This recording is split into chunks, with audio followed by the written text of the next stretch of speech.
Hi guys, and welcome back to Rise Anime. So the reason that I titled the video like I did is because I don't usually pre-order figures too often. So basically this video is just going to kind of be me talking about figures that if I would happen to pre-order them, these would definitely be on my radar. So let's go ahead and get into it. Now, these figures aren't going to be in any particular order or anything like that. It's just kind of how I made the list. So the first one I want to talk about is the Spice and Wolf Holo, the Wolf in the Sin of Fruit 1/7 figure by Good Smile Company. This one is not set to release until September of this year, and it's just such a nice figure. Like, I love the colors and everything, and her hair, and just how her tail is sculpted. The base is so cool with like how it's kind of like curved up a little bit, and I just love the vibe of this figure.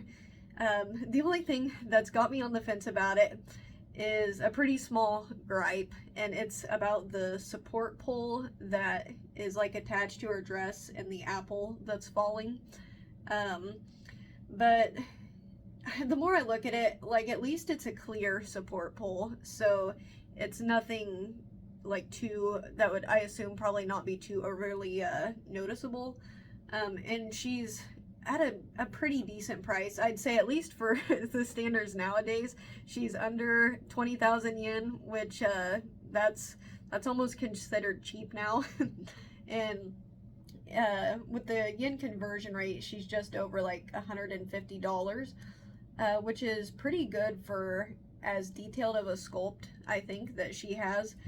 But this is just one that I'm kind of keeping an eye on, and I'll see when the time comes if I would decide to order her or not. On to the ReZero Emilia wedding dress version, the 1/7 scale by Fat Company.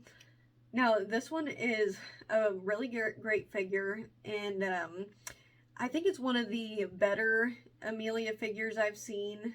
I feel like there's a lot of them that just don't seem to quite get her right, and the ones that do are like super expensive now.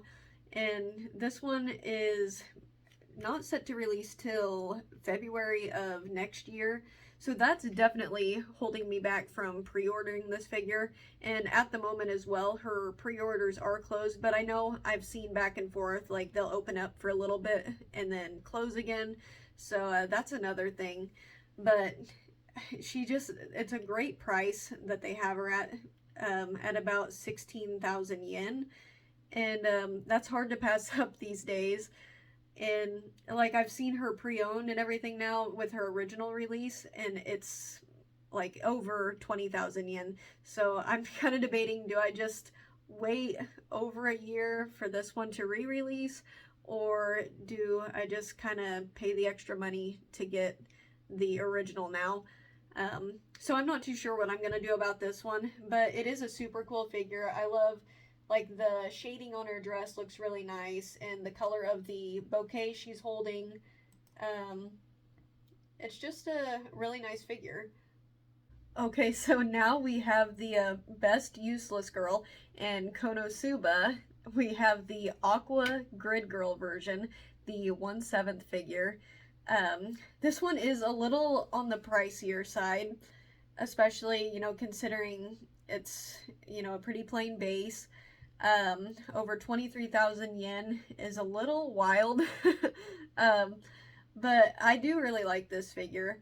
It just looks a lot like Aqua. They got her expression perfect. I actually quite like the winking face they have for her. And the outfit is super cool. I don't have any, like, kind of the racing outfit figures or anything like that yet. But I don't know, I just really like this one. The blues look so good together, and I don't have any Aqua figures yet. The only Konosuba figure I have is a Megamine, but this one would be really neat to have.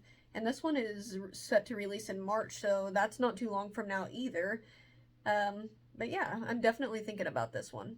Next up, we have this really badass Raftalia figure from the Rising of the Shield Hero. This one is called the Katana Hero, Raftalia. 1/7 scale by Kotobukiya. And I mean, you already know it's probably going to be good since it's by Kotobukiya, and their other Raftalia was really great as well. This one just, it looks so cool. I love the super like Japanese feel to it. It's just really awesome. I love like how her hair is flowing behind her. It's just super cool. And this one comes in at 22,000 yen. Also a little bit on the pricier side. But like I had said before, that kind of seems to be the norm for figures right now, to be over 20,000 yen. Which is kind of scary thinking about how the yen is starting to rise again. So let's hope it doesn't rise too much. This one's set to be released in July, which surely it shouldn't rise too much by then, but I don't want to jinx anything. But this is just a super cool figure, and I might get it. Next up is this beautiful man, the 1/7 scale Aki Hayakawa from Chainsaw Man, and he is by Mythos. This is an awesome figure as well. Very expensive, over 24,000 yen, and set to be released in October. You know, when I started watching Chainsaw Man, I was thinking to myself, I knew when a figure of Aki came out, I needed it. And I mean, what a great one to start out. So I love so much about this figure, but one thing I wish was different was that they didn't have the dead devils on the base, because it just kind of looks gross. And I don't know, if it was just him sitting there, that would be perfect. Like, it could, like, everything else could be the same, just take that away from the base. But otherwise, I love this figure. I kind of like the like chill look he has. I don't know, it's just so good, and I think I could overlook that base, because I mean, it's just great. It's Aki. I mean, how could you not like it? So that's my thoughts for this one. Now we have an adorable figure here of Anya and Yor from Spy Family, and it is a 1/7 scale by Good Smile Company. This one comes in at about 20,000 yen, which is a pretty good price considering, you know, there's two characters. And they're set to be released in February of next year. I always hate it when they're over a year wait on the release. But I guess, you know, I understand with all the production they have to do that it takes a while, I'm sure. But this is a very sweet figure, and I just like that it's just kind of a relaxing, kind of a comfy figure, you know, comforting. I just hope that they end up adding Lloyd as well to go with them.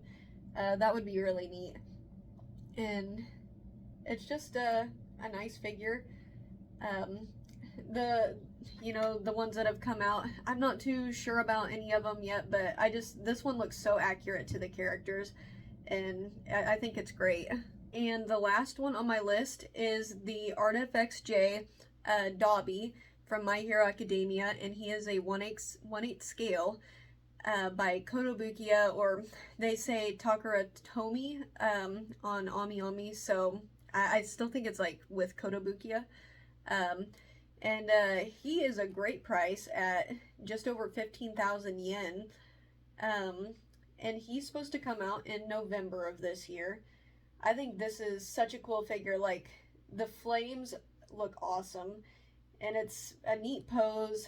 I've always loved the design of Dabi's character, and I was like wondering, you know, when are they going to make a scale figure of him?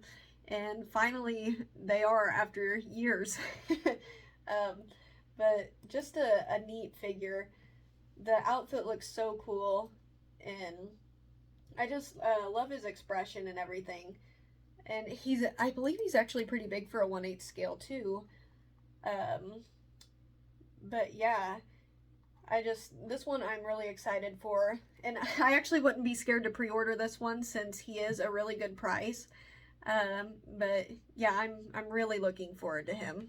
Alright, so that is it for my list of figures that I may or may not pre-order. Let me know, do you guys, are you going to pre-order any of these and have any caught your eye? Just let me know in the comments what you think. Thanks again for liking, commenting, and subscribing. It all means a lot to me. And thanks for joining me again. I will see you guys in the next video. Bye-bye.